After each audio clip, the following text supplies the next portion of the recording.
La casa amaneció distinta, como si la noche anterior hubiera dejado un eco en las paredes. Aún flotaba en el aire esa mezcla rara de alivio y tensión que solo aparece cuando se resuelve un duelo grande, y de golpe, el juego cambia de forma. Manuel ya no estaba. Carlos sí. Y aunque a simple vista la victoria de Carlos parecía un punto y final perfecto para la rivalidad más ruidosa de la edición, en realidad era el inicio de otra cosa. El vacío que deja un enemigo cuando te has acostumbrado a medir tus días por el choque con él. Carlos se levantó antes que el resto y salió al jardín con esa energía que a algunos les parecía genuina y a otros directamente provocadora. «Arriba todo el mundo», soltó con voz de presentador, como si la casa fuera su plató particular. En otras circunstancias, habría sido una frase sin importancia. Pero allí no había frases inocentes. Cada palabra venía con un pasado, con una intención sospechada, con una lectura alternativa preparada en la cabeza del otro. Y eso, en una casa con 5 personas y demasiadas horas de convivencia, se convierte en gasolina. Sandra apareció después, con la cara aún apagada por el sueño y el cuerpo tenso, como si llevara el día entero dentro desde el minuto 1. Gloria caminaba por el pasillo con el ceño fruncido, como si cada paso la obligara a recordar que su hermano ya no iba a cruzarse con ella en la cocina para hacer una broma tonta o soltar una pullita a Carlos. Anita y Juanpi fueron los últimos en moverse, y el silencio que traían encima era de esos que se notan, como una manta pesada. Carlos pidió la ducha con naturalidad, canturreando por el camino, y ese detalle, el de cantar, fue suficiente para que en el vestidor se activara el comentario rápido, la burla fácil, la sospecha. Sandra lo escuchaba desde lejos y negaba con la cabeza, como si aquello confirmara algo que ella ya tenía decidido por dentro. A Gloria se le escapó un «es que», y no terminó la frase, pero Anita entendió el mensaje igual. Juanpi soltó un resoplido, y Sandra lo recogió como si fuera un argumento más en su carpeta invisible de quejas. No era el canto. Era lo que simbolizaba, la seguridad de Carlos, su calma. Su manera de estar como si él no tuviera nada que demostrarle a nadie cuando, en realidad, todos estaban demostrando algo cada minuto. El súper metió una mini prueba en medio de la mañana, como si el programa supiera que lo peor que puede pasar en esa casa es dejarles tiempo para pensar. Les abrieron el salón y se encontraron con las siluetas de sus excompañeros, figuras de cartón que, por un lado, daban risa y, por otro, pinchaban una zona sensible. Porque una silueta no habla, pero representa. Y allí cada uno veía en esos cartones su historia reciente, aliados, enemigos, traiciones, abrazos falsos, despedidas. La prueba consistía en mover las figuras de una estancia a otra siguiendo las órdenes del súper, y cuando avisara, apretar un pulsador para mantener una conversación de 2 minutos con la silueta que les tocara. A todos les hizo gracia, al principio. La casa llevaba días demasiado seria, y aquello parecía un juego casi infantil. Pero la risa duró lo justo, porque en cuanto empezaron a moverse por el pasillo con una silueta en brazos, a Carlos se le notó algo en la mirada, una mezcla de nostalgia y control, como si fuera consciente de que la casa se estaba quedando vacía y él, de pronto, se había quedado demasiado expuesto. «Qué fuerte lo de las camas», dijo en un momento, mirando la habitación. «Somos 4 gatos ya». Anita reconoció que le había costado dormir, que la habitación se sentía fría. Y no hablaba solo de temperatura. Gloria lo notó también, pero no lo dijo. Lo llevaba por dentro con esa rabia silenciosa que aparece cuando echas de menos a alguien, y al mismo tiempo, no quieres regalarle a tu rival la satisfacción de verte afectada. Para matar el rato y quizá para sentirse útil, Gloria se puso con sus clases de sevillanas. Le metió una energía casi obsesiva, como si enseñar los pasos fuera una manera de mantener el orden en el caos. Sandra, Anita y Juanpi la siguieron con risas, con torpeza, con ganas de desconectar. Juanpi incluso se puso una peluca, convirtiéndose en un personaje improvisado, Tony Rana, y por un rato parecía que la casa respiraba. Carlos, mientras tanto, dormía. Ese detalle fue el primer chispazo del día. Gloria enseñando, Sandra riéndose, Anita siguiendo el ritmo, Juanpi haciendo payasadas, y Carlos fuera del cuadro, en la habitación, como si no necesitara participar. Para Sandra y Gloria, aquello no era cansancio, era desprecio. O eso decidieron sentir. Porque cuando ya estás predispuesta, cualquier gesto encaja en el relato que te conviene. La sobremesa fue el terreno perfecto para que el tema saliera, como salen siempre las cosas en esa casa, con una frase aparentemente suelta que se convierte en avalancha. Gloria fue la primera en verbalizarlo. No gritó. No hizo un teatro. Lo dijo como quien expone una conclusión que le pesa.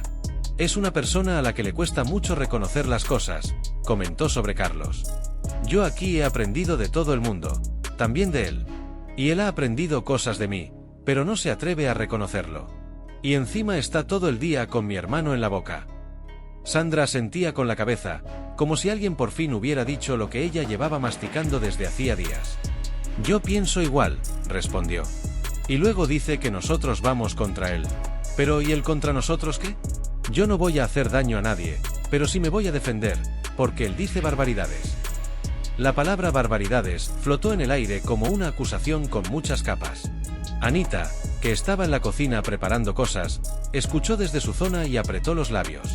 Ella vivía en un equilibrio constante. Por un lado le molestaban ciertas cosas de Carlos, por otro intuía que Sandra y Gloria también jugaban. Y estar en medio te vuelve prudente, o te vuelve cobarde. A Anita le gustaba creer que era prudente. Carlos apareció más tarde, con un café, y preguntó por la comida. Lo dijo con tono normal, incluso amable. Pero nadie respondió con claridad. Era una de esas escenas pequeñas que en un reality se vuelven enormes. 4 personas mirándose, midiendo palabras, dejando silencios para que el otro se delate. Carlos preguntó si iban a comer algo en común o si cada uno haría lo suyo. Gloria dijo que tenía el estómago revuelto y que luego se haría una tortilla. Juanpi comentó que quizá pasta. Anita soltó una respuesta ambigua, de esas que no cierran nada. Y Sandra, callada. Esa callada que no es neutral, es un mensaje. Carlos insistió en que había de lo común.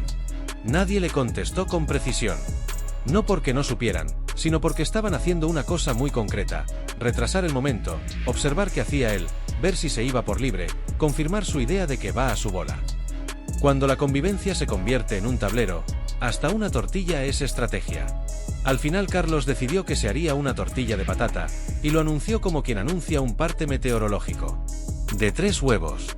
Me como media hora y media para cenar. Sandra resopló cuando él ya no estaba, como si hubiera ganado una pequeña prueba. ¿Ves? Y Anita respondió con un habrá que ver, que sonó más a querer quedar bien con Sandra que a una opinión real. El momento más tenso del día llegó en el jardín, sin necesidad de que el súper hiciera nada.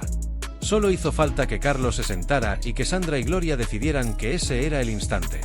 Carlos estaba en el sillón, con ese aire suyo de estar tranquilo por fuera, mientras por dentro probablemente iba repasando 1000 conversaciones.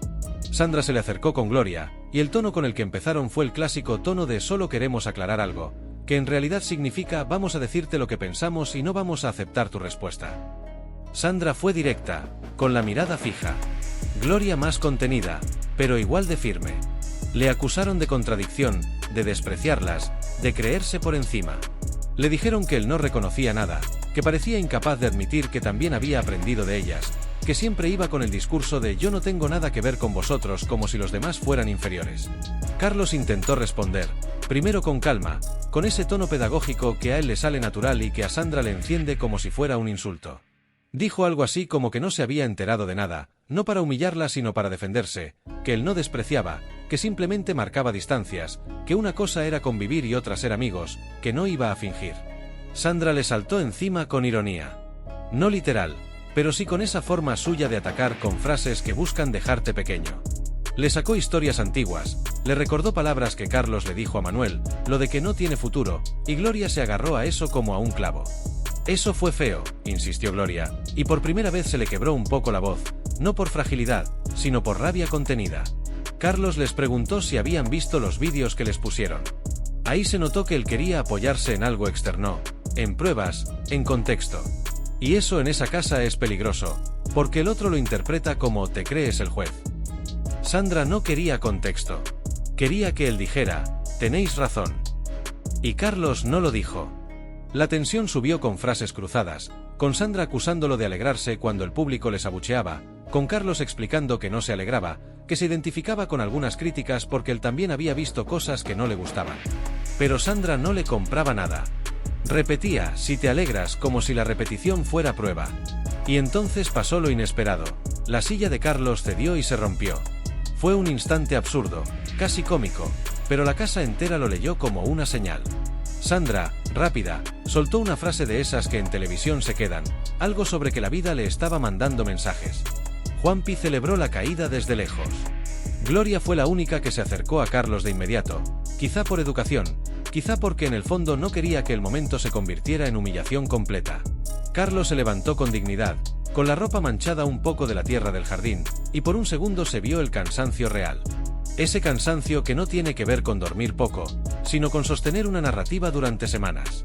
Dijo que se quedaba ahí, pero al final se cambió a otro sillón y siguió la conversación, como si levantarse y marcharse fuera a regalarles la victoria. Sandra volvió a la carga con lo de la contradicción, que en la gala decía "no me habléis" y luego en la cocina les hablaba. Carlos explicó una vez más la diferencia entre el juego de gala y la convivencia diaria, que no podía cortar la comunicación mínima, que él saludaba, comía, convivía, pero que eso no significaba que fueran amigos ni que se mezclaran de verdad. Y mientras lo decía, se notaba que estaba hablando más para el público que para ellas, porque sabía que a ellas no las iba a convencer. La conversación terminó sin acuerdo, como terminan casi todas, con cada uno más convencido de lo suyo. Después, en el baño, Anita hablaba con Gloria sobre Carlos. Gloria le decía, resignada, que a estas alturas era difícil cambiar a nadie. Anita, en cambio, se mostraba frustrada porque le daba rabia que Carlos dijera cosas feas. Sandra entró en ese momento y le preguntó a Anita, casi con reproche, por qué se empeñaba en hablar con él. Anita no supo qué contestar sin quedar mal con ninguna. Y esa duda, en esa casa, te coloca en el lugar más incómodo, el de posible traidora. Carlos, por su parte, se refugió en su rutina. Canturreó por la casa, hizo comentarios sueltos, evitó la ratonera como si evitara un campo minado. Se notaba que estaba intentando proteger su mente. Incluso adornó su cama con un cojín y un peluche, pequeños símbolos que para él eran recuerdos y para los demás podrían ser teatro. Lo más inquietante, sin embargo, era lo que se movía por debajo de todo. Mañana serían las últimas nominaciones. Y algunos ya lo sabían. Lo sabían en secreto, cada uno por su lado, con la instrucción implícita de usar esa información como arma o como escudo. Todos creían tener un as guardado sin sospechar que los demás guardaban el mismo. Y cuando todos tienen el mismo as, el as deja de ser as. Sandra insinuó a Gloria que le habían dado información privilegiada y que le parecía mal no compartirla. Gloria fingió no entender al principio, pero luego se vio obligada a admitirlo. Sí, ella también lo sabía. Se acercaron, se abrazaron, se miraron con esa complicidad de dos personas que, por una vez, se sienten en el mismo bando sin matices. Cuando Juanpi volvió, le preguntaron si él también lo sabía y quién se lo había dicho. La casa empezó a hacer cuentas, a hablar de fechas, de expulsiones, de finales, de lo cerca que estaba todo. Y en medio de esa tensión estratégica, Carlos seguía sin enterarse de la carta especial. Carlos seguía cantando en la ducha, pidiendo café, preguntando por la comida, hablando de planes como si quedaran semanas, como si la casa no estuviera ya en modo cuenta atrás. Y eso, para Sandra y Gloria, era otra prueba más de que él no solo no las respetaba, sino que se creía por encima, como si la final fuera un destino natural para él. La tarde avanzó con esa sensación de calma falsa. Ensayos, bromas, mini pruebas, conversaciones de pasillo. Pero la discusión del jardín había dejado una grieta. No era solo un roce, era el aviso de lo que iba a venir. Porque si hoy Sandra y Gloria ya estaban acusando a Carlos de despreciarlas, mañana, con nominaciones y con exconscursantes entrando a ejercer anticampaña, la casa se iba a convertir en un ring sin árbitro. Y Carlos, sin saberlo todavía, iba a necesitar algo más que serenidad y canciones para sobrevivir al tramo final. Porque cuando quedan pocos, ya no se pelea por convivir. Se pelea por el relato. Por quién llega a la final con la imagen limpia. Por quién consigue que el público vea al otro como el problema. Y ese día, por primera vez desde que Manuel se fue, Carlos notó que la casa no se había calmado. La tormenta solo estaba cambiando de dueño.